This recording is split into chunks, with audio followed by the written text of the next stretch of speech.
जी मुफ्ती साहब, एक साहब का सवाल है, क्या मास्क पहने हुए उम्रा के अरकान अदा किए जा सकते हैं या नहीं, और क्या इस तरह उम्रा अदा हो जाएगा या नहीं? बिस्मिल्लाहिर्रहमानिर्रहीम व बिही नस्तईन। मज़कूरा सवाल का जवाब ये है कि हज और उम्रे के दौरान मर्द और औरत दोनों के लिए चेहरे का खुला रखना ये ज़रूरी है। लिहाजा अगर किसी उज़्र की वजह से कोई आदमी चेहरा छुपाता है,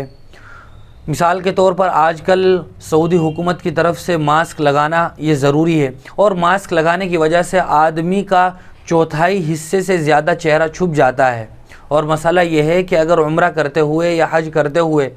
चौथाई हिस्से से ज़्यादा चेहरा छुपा रहे और 12 घंटे या उससे ज़्यादा मुसलसल छुपा रहे, तो फिर ऐसे आदमी पर दम वाजिब हो जाता है। लेकिन अगर ये चेहरा छुपा हुआ होना किसी उज़्र की वजह से है, मिसाल के तौर पर मास्क लगाना ये कानूनन ज़रूरी है, इस वजह से चेहरा छुपाया जा रहा है, तो आदमी को दम तो देना होगा, लेकिन आदमी गुनहगार नहीं होगा, क्योंकि मजबूरी की वजह से वो मास्क लगाए हुए है। लेकिन अगर कोई आदमी 12 घंटे के बजाय 4 घंटे में, 5 घंटे में, 6 घंटे में उम्रा करके फारिग हो जाता है, और इस पूरे हिस्से में भी अगर चेहरा छुपा रहे मास्क से, तो फिर दम के बजाय उसके लिए सिर्फ सदक़े फ़ितर की अदायगी ज़रूरी होगी। यानी सदक़े फ़ितर में 2.25 किलो गेहूँ दिए जाते हैं, लिहाजा 2.25 किलो गेहूँ, या ये कि उसकी कीमत वहाँ मक्का में तहक़ीक़ कर ली जाए कितनी बनती है, इतने रुपए गरीब या फ़कीर मुस्तहिक़ आदमी को सदका कर दिए जाएँ, तो उम्रा बिल्कुल दुरुस्त हो जाएगा।